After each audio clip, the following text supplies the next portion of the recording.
પદાર્થોના વેપાર સામે પોલીસ તંત્ર દ્વારા સતત કાર્યવાહી હાથ ધરવામાં આવી રહી છે. No drugs in Surat city અભિયાન અંતર્ગત ઝોન 6 LCB ટીમ તથા ભેસ્તાન પોલીસને મોટી સફળતા મળી છે. પોલીસે સંયુક્ત કામગીરી દરમિયાન ગાંજાના જથ્થા સાથે એક આરોપીને ઝડપી પાડ્યો છે.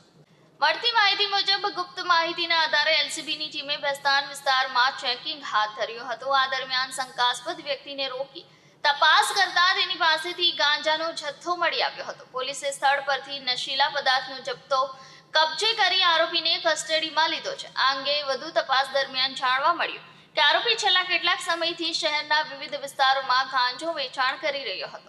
પોલીસ હવે આરોપીના નેટવર્ક સુધી પહોંચી અન્ય સંડોવાયેલા લોકો સુધી પહોંચવાનો પ્રયત્ન કરી રહી છે.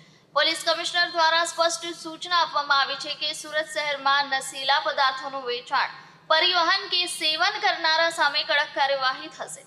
No drugs in Surat city અભિયાન અંતર્ગત પોલીસ દ્વારા શહેરના દરેક ઝોનમાં ચેકિંગ, રેડ અને ઇન્ટેલિજન્સના આધારિત ઓપરેશન ચાલુ રાખવામાં આવ્યો છે. પોલીસ તંત્રનું કહેવું છે કે નશાની જાળમાં ફસાયેલા યુવાનોને બચાવવા અને શહેરને ડ્રગ્સ ફ્રી બનાવવા માટે આ અભિયાન સતત ચાલુ રહેશે.